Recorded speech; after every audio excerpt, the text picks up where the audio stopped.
if you don't understand what Jesus has done for you, if you don't understand that He's come to reveal God's nature to us, how do you know what the target is?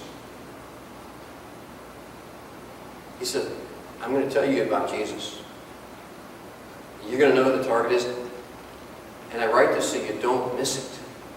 You don't miss the target. And then he makes another statement. This is over here in chapter 5.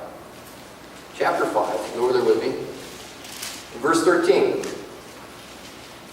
He said, I write these things to you who believe in the name of the Son of God, so that you may know that you have eternal life. We have this assurance in approaching God. If we ask anything according to His will, He hears us. And if we know He hears us, whatever we ask, we know that we have what we've asked of Him. He said, I want you to know this one thing. The reason I write this to you is so you can know that this really important thing is taken care of. Eternal relationship with God. Eternal life. As opposed to eternal death. Separation from God. Now, there are some people in Asia Minor that are making people doubt about whether they have that relationship or whether it's an iffy thing. And he said, I write this to you so that you can have assurance. So that you can know. So we have three things. You make your joy complete, you don't sin, and you know you have eternal life.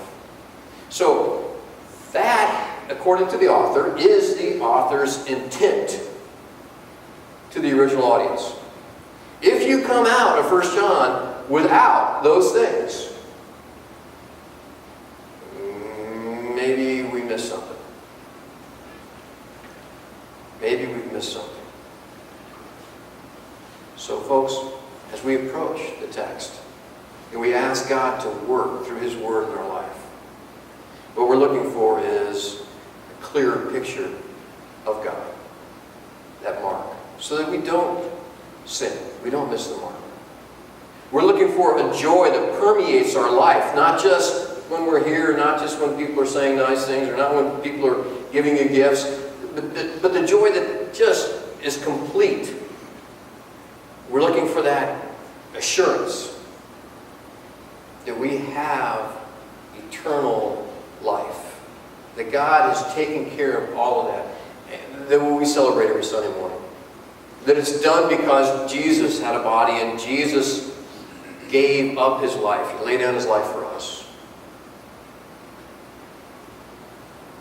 That's what we need. That's what we're looking for in the book of John. Now we're going to spend a lot more time talking about what this passage means and what these people might be teaching, because there are going to be some strange thoughts to us in the book of John.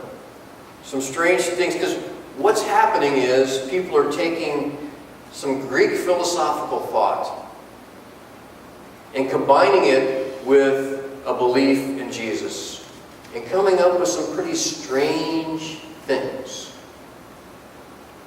They are going to define who Jesus is.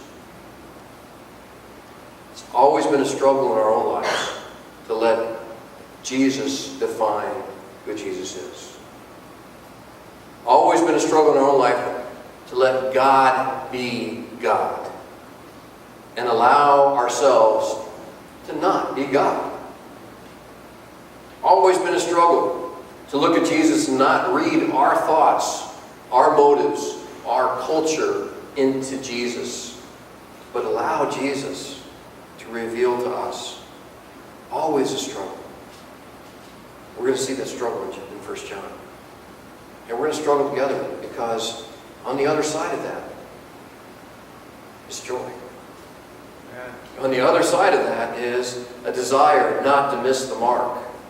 On the other side of that is an assurance of eternal life that doesn't shake our world no matter what happens to us.